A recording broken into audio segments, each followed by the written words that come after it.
Bossie, Bossie, hoorie, word wakker Bossie. Bossie, Bossie, dis amper bazaar. Jy moet my kom help. Dis tyd man.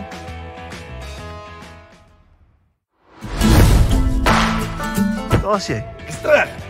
Bossie, hoorie, dis amper 31 Mei en dis die kerk se bazaar. Het jy nog vleis? Van hierdie kerk se bazaar. Jawel. Ek het nog vleis, maar is so 'n bietjie papier din hierdie jaar. Moenie worry nie. 31 Mei kan jy vir jou nuus koop, maar het jy 'n braaier Bossie? Nee, ek gaan jy by die veiling gaan koop hierdie jaar. Bossie, het iemand al 'n braaier gebring vir die veiling? Nee. Nou wat gaan jy nou doen? Nou gaan ons ek maar weer by die kinders se speelparkie moet gaan hop totdat iemand 'n braaiertjie vir ons gebring het. Alright, ek koop jou lakkes in. Geniet dit.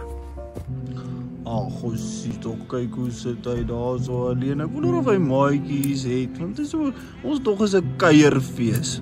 Maar dit is nie 'n kuierfees nie. Lyk my op die stadium is dit 'n eensaam fees. Jy's nie alleen nie. Vriende, kom kuier saam met my, met ons almal hierso by NG Familiekerk Ameeldrift se Bosveld kuierfees. Dis inderdaad nie 'n kuierfees as jy soos ek alleen gesit het nie. Nooi jou familie, jou skoonfamilie, jou skoonvriende, jou vuilvriende, al jou vriende, jou werkskollegas, die wat jy nie van hou nie, die van wie jy hou. Dit is NG Ameeldrift se Bosveld kuierfees. 30 Mei. Sien Jou daar.